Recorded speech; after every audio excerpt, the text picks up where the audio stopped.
Hello and welcome to this episode of Kennedy Saves the World. I am fresh off the Outnumbered couch, which was super fun because everyone's back and Brian Kilmeade was there. And we watched most of President Trump's press conference from Mar-a-Lago, which was very entertaining because we're apparently making some new acquisitions, the Panama Canal, Greenland, Canada, and renaming the Gulf of Mexico to the Gulf of America. And the president is going to use tariff threats against Canada and Mexico to get all this stuff done. And I have thoughts on most of it. I want to go to Greenland before the United States acquires it because I think it would be very fun to have a passport stamp from Greenland. I've I've never been. I've never really thought of going. Iceland, everyone goes to Iceland and they're like, "Oh my God, it's amazing. You rent an SUV and then all of a sudden you're driving through a spa." So that looks very beautiful and fun and kind of dangerous because there's volcanoes.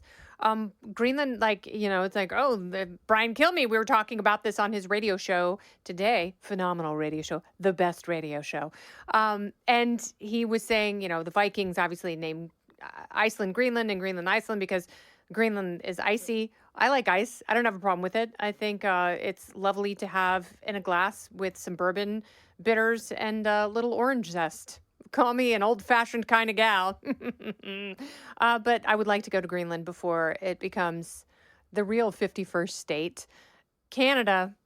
Canada is a very interesting place because they are part of the Commonwealth. They were under England's thumb for so long, and they were very resentful of that. And so what it means to be Canadian, I think, is a little bit more fractured than what it means to be American in this country. And when I think of Canada, a place that I absolutely love, my favorite place to snowboard in the world is probably Whistler Blackcomb. I have great memories of going to snowboard camp and really learning how to ride there and shredding the gnar in my 20s. So I love Canada. I love Vancouver. I think Toronto's a great city. Went to Montreal last year for the first time. Spoke a little bit of fake French because they're fake French people. And Canada's great, but they do have a socialized healthcare system. The national identity of Canada is something I think they have to work on. It's one of those things where you have an attractive neighbor, but you're like, I'm not into you enough to move in with you. And I don't think it's smart for us to date because then, we're probably going to break up and it'll be awkward. I think that's where we're at with Canada. So it's the kind of thing where you're like, you're attractive, but you really need to work on yourself. So, and you've had people like that where you've almost dated. That's where we are with Canada. So Canada needs to go work on itself and really figure out its national identity. Like, what does it mean to be Canadian? Like, Canadians love being Canadian. They love when their athletes do well at the Olympics. They love hockey. I love hockey. So we have a lot in common, but I don't think we're ready for a committed relationship with each other. So Canada needs to go read some self-help books and maybe have an empowering girls weekend and then come back and think about itself.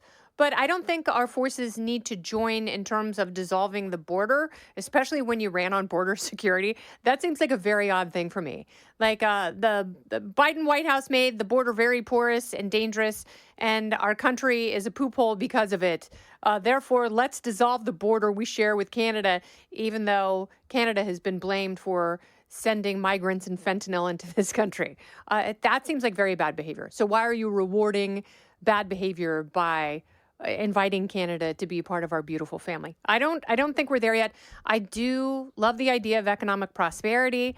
I don't know that we'll ever reach trade balance with Canada, and that's fine because Americans consume more stuff. We don't have, and this may be a bone of contention, but to Canadians who defend their healthcare system, you are lying. And to Americans who defend the Canadian healthcare system, maybe we should combine so you can move there and you can be a part of a socialized healthcare system, which is far more dangerous than what we have here. What we have here is not good. Our healthcare and insurance systems have a lot of holes in them, and there are aspects of them that are absolute garbage. Having said that, socialized medicine, it's far more deadly, it's more expensive, you pay more in taxes, and you have less return on your investment. I think the broad thrust of the entire experiment we're entering into for phase two is to lower taxes, because lower taxes mean more freedom. They just do. There is a direct proportion. It is a relationship of causation, not correlation. So that's what we need to aim at. And if we are acquiring Canada and acquiring their crappy healthcare system, because let's be honest, we cannot impose the healthcare system we have on them, and the whole thing wouldn't work because of that. But if you want trade parity and you want businesses to trade openly with each other and create more choice and more freedom, I am all for that. Don't go anywhere. More Kennedy Saves the World right after this. The Gulf of America? Sure. I honestly think that's one of those things to make the press angry. And it's like when you heat up your skin to bring a tick out. That's what President Trump is doing by letting the press know he wants to rename the Gulf of Mexico the Gulf of America, because the anti-American members of the mainstream media will have kittens. Kittens will fall out of their collective vagina in order to combat this pro-Americanism, which they are so deeply offended by. And I really think the idea of changing the name of the Gulf of Mexico to the Gulf of America is just a way to get the Pete Hegseth Secretary of Defense nomination to sail through, so he's confirmed. That's all that is. That's a lifeline for Pete, which, again, I've gone on record, I am all for. I think Pete Hegseth would be a wonderful Secretary of Defense, if for no other reason. I know him, and he can show me the alien body parts and spacecraft, because that's really all I want to see. Lower taxes and evidence of aliens that I know the government has. So the press conference was wild. Judge Eileen Cannon put the kibosh on John Smith's special counsel report, this voluminous magnum opus that is coming out in two parts, two bowel movements. She said that he cannot release that, which I think Jack Smith's goal here, since he really cannot proceed with the prosecution and the investigation, is to inflict as much political damage as possible. I really think that taking the Panama Canal and Greenland by force will do that all on its own. So Jack Smith can just sit back and get rad and do whatever he's doing, which right now, releasing a report to harm a political opponent is kind of nonsense.